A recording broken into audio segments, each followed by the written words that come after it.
In the skies above Nevada, US F-35s painted in adversary colors are engaged in simulated aerial combat.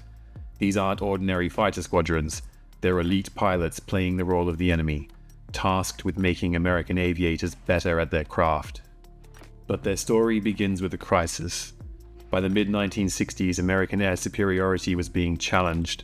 The stunning success over Korea, where US pilots achieved a 10-to-1 kill ratio, had eroded in the skies over Vietnam.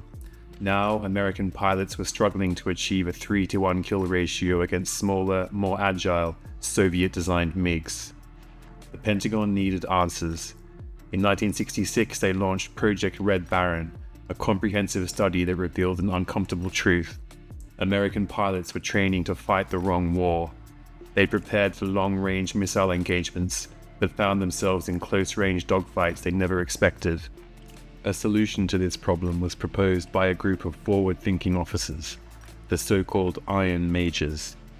Their idea was revolutionary: create a dedicated force of American pilots who would think, fly, and fight exactly like the enemy.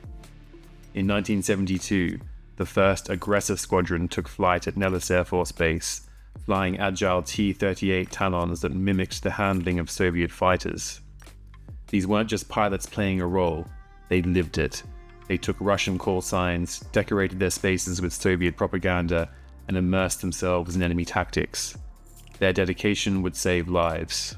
By the 1980s, the Air Force had 5 active aggressor squadrons, with the program delivering huge benefits for pilot combat readiness.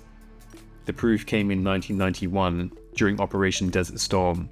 American fighters dominated the skies over Iraq with such overwhelming superiority that many pilots reported their aggressor training had been more challenging than actual combat, even if the Iraqi Air Force was a low-tier opponent. But as the main threat from Moscow faded, budget cuts decimated the aggressor program. By 2014, only 2 of the original 5 aggressor squadrons remained active. At this point, the Air Force had a problem: how to continue the aggressor program despite a shrinking budget. To address this dilemma, it turned to the private sector. In 2015, the Air Force launched an unprecedented program, bringing in civilian contractors to play the role of enemy aircraft. The math was compelling. These companies could provide adversary training for just 20% of the cost of an F-16 and merely 10% of what it costs to operate an F-22 or F-35. For a time, it seemed to work. Companies built impressive fleets of retired fighters from around the world, offering American pilots exposure to diverse aircraft and combat styles. By 2020, the program had expanded to 7 firms delivering 40,000 hours of adversary training. But history has a way of repeating itself. Just as American pilots in the 1960s found themselves unprepared for Soviet tactics, today's Air Force faces a new challenge: China's rapidly modernizing Air Force.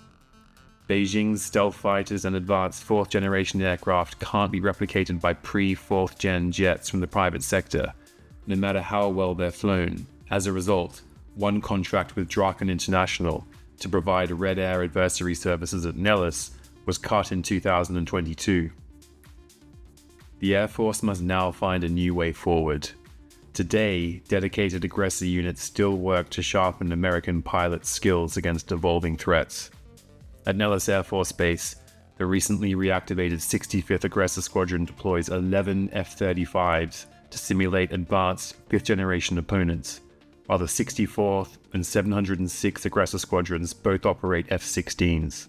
But the demands for Red Air opponents are stronger than ever, as the Air Force pivots to prepare for great power conflict. As things stand, there simply aren't enough dedicated aggressor units, particularly 5th-generation aircraft, to meet the Air Force's needs. The conversion of the 18th Aggressor Squadron in Alaska to air defense duties in 2024 has only deepened the crisis. The impact is already being felt. During major exercises like Red Flag, frontline squadrons spend up to 20% of their flying hours playing the enemy, time they should be spending preparing for their primary mission. And the stakes couldn't be higher. In any conflict over Taiwan, Chinese forces could field twice as many aircraft as US and Allied forces combined. And these fighters are being equipped with improved avionics and an impressive suite of long-range air-to-air missiles. Half a century ago, the aggressor squadrons were born from a crisis. American pilots facing enemies they didn't understand in combat they weren't prepared for. Today, as fifth-generation fighters fill the skies and peer competitors grow stronger, the Air Force must adapt to confront a new opponent. And the bottom line is, more advanced aggressor units are needed.